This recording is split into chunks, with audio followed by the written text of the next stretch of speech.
How are you doing, ladies and gentlemen, boys and girls? Welcome back to Look of Sports. This is our second preview and prediction video. Last week we had our first one with Billy Joe Saunders facing Willie Monroe Jr. Fortunately, that went as we had predicted, but it wasn't that much of a surprise, and we can't take much credit for a 1-3 victory. But yeah, today we're going to talk about the next big fight in the UK. Joseph Parker putting on his WBO heavyweight world championship belt on the line against Manchester's Hughie Fury. So it's a really intriguing fight, this, simply due to the fact that neither fighter has tasted defeat in the professional ranks, and neither of them has had a draw. Parker's 23-0 with 18 knockouts, something of a knockout artist, especially as he was coming up through the ranks. And Hughie Fury is 20-0, much more of an elusive boxing type, similar in style to his cousin Tyson. It's just the nature of these big guys with good footwork. It's hard to pin them in the corner and do your will on them.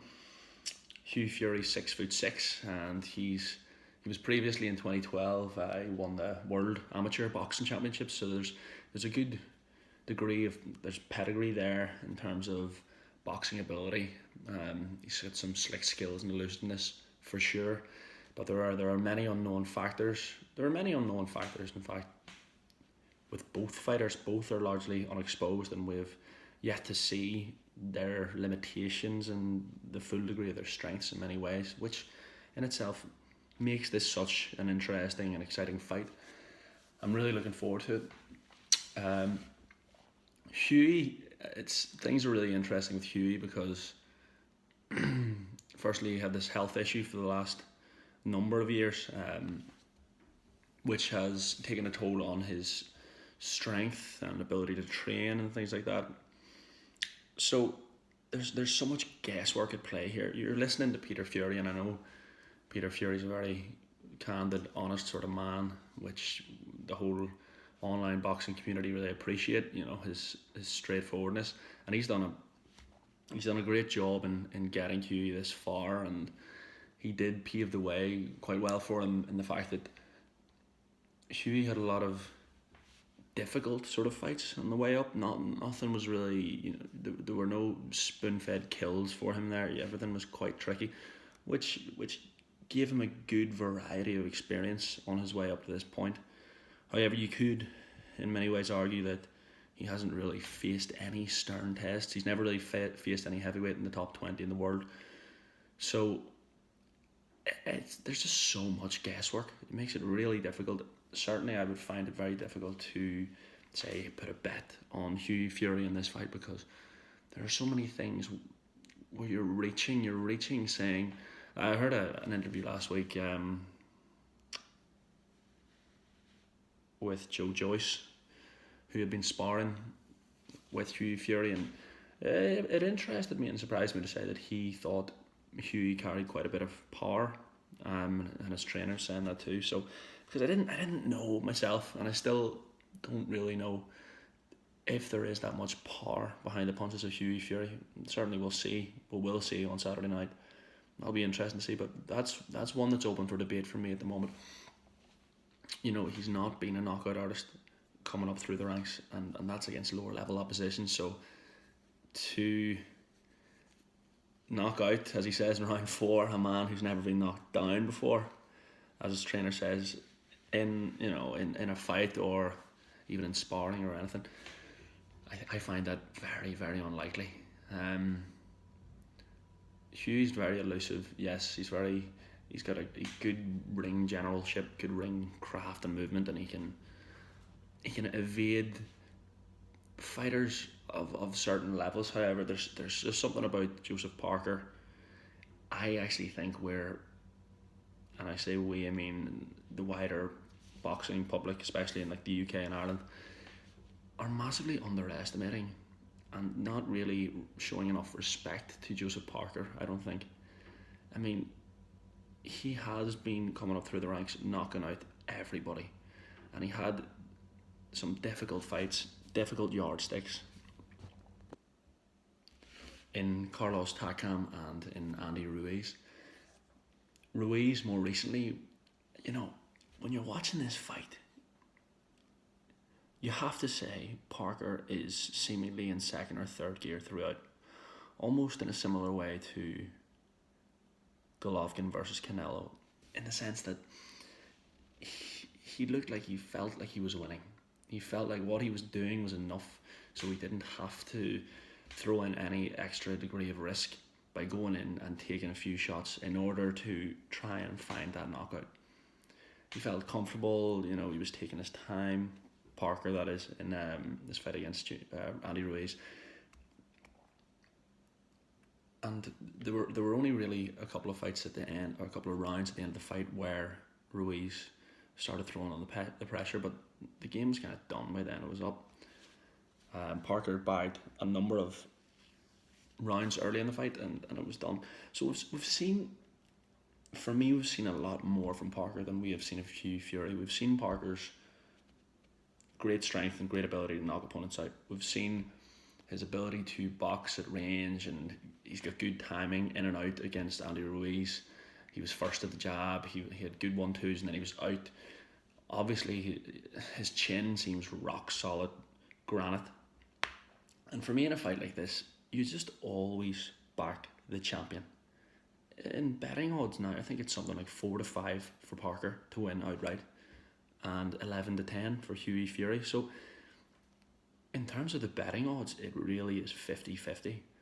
But insofar as how I would break it down and what we have seen and what in all likelihood we are likely to see, Parker comes out on top 9 times out of 10, no matter what way you put the jigsaw together. So, and he seems really, really up for this fight. When he was against Ruiz, he and his trainer were saying, they weren't overly happy with his last few performances. He didn't look completely sharp. He didn't look like he had a full engine to go the full 12 rounds at a good pace. He didn't look in that brilliant shape, I have to say, in a few of his recent fights. But he keeps going on about how good this training camp's been, and there's just something about Parker. He seems like a man on a mission here. He's got that quiet confidence about him. And there are some outrageous comments coming from Hughie Fury about how I'll knock him out in 4, I'm going to knock him out, I'm going to be the next champion. He's obviously confident and he genuinely does believe it, so fair play to the man, but I cannot see the logic in that. I cannot see what he's going to do. If he genuinely believes he's going to go at Joseph Parker and try and knock him out, game over, Hughie, good night, in my opinion. For me, the only way Hughie wins is if he does try and just stay at range, move, slip, slide, in and out, bang, bang, away. And I'm not completely sure. Now, Peter Fury's a maestro of the game. He'll obviously have the game plan down.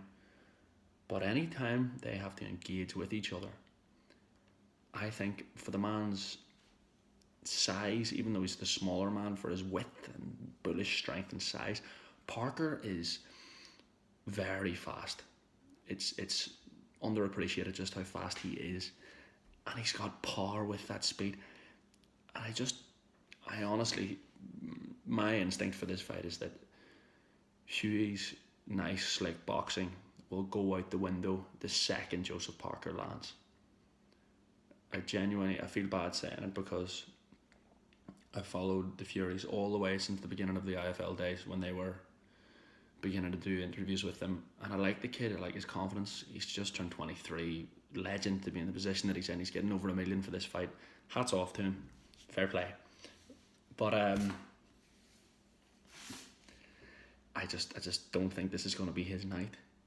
I think, yes, he possibly will win a version of the world title at some stage in his career. I feel that is really his one true goal in the game of boxing. Whereas I feel that Parker is looking for more. I feel that Parker not only wants to win this, he wants to win impressively and then go and have some super fights. Go and put it up to the Joshuas. And obviously Joshua looks to be top of the tree at the moment with Wilder not far away, just because of his inactivity. You'd have to give the edge to Joshua of late. But I feel Parker feels disrespected and overlooked somewhat. He has done everything that's been asked of him for quite a few years now. He's beat everybody. He's not really looked like he's going to be beaten by anybody, even when he's not been at his best. And I feel he genuinely believes he can go and give the big lads at the top of the pile a real hard night's work, maybe beat them. I don't think the man to beat him is going to be Hughie Fury. I just don't. My intention when I created this channel was more to just chat about boxing and predictions, so I don't really want to keep talking about betting and things like that. But honestly, 4 to 5 odds or something you can get for Joseph Parker now to win on Saturday night, man, lump it. He's going to win. Hughie would have to fight the perfect fight in order to win. Perfect. And even if he does fight that perfect fight, I still see Parker getting to him down the stretch and stopping him later on. Or certainly, if he doesn't stop him, he lands enough power on Hughie to kind of throw Hughie's willingness to continue coming forwards and getting leather landed on his face. Enough to the extent that Hughie will almost give away the fight towards the end if he wants to remain standing at the end of it. I know the fighting man, gypsy blood essence of the travelling community. I know that if someone... let's put it this way, I knew at the end of, or towards the end of the Tyson Fury Klitschko fight when Klitschko was up by a few rounds, I had a real confidence that no matter... Now, I'm not saying that I thought Tyson was going to win that fight initially, but when Tyson was clearly ahead in rounds 8 and 9, you knew that even if Vlad landed that haymaker, the gypsy warrior in Tyson would not lie down. He'd be up and he'd be at that man. In the same sense, I felt really confident last week that Billy Joe Saunders would win. Basically because I felt he would rack up the early rounds. Monroe Jr. actually did a better job in the early rounds than I thought he would, which worried me a bit because I did have a bet on him. But I knew that towards the end, once I felt that Saunders would have that lead, I didn't think I'd have any risk because, again, he's got that gypsy blood in him and there's no way Monroe could have knocked him out, even if he landed his best dig clean on the chin of Billy Joe Saunders. I didn't think Saunders would be budging.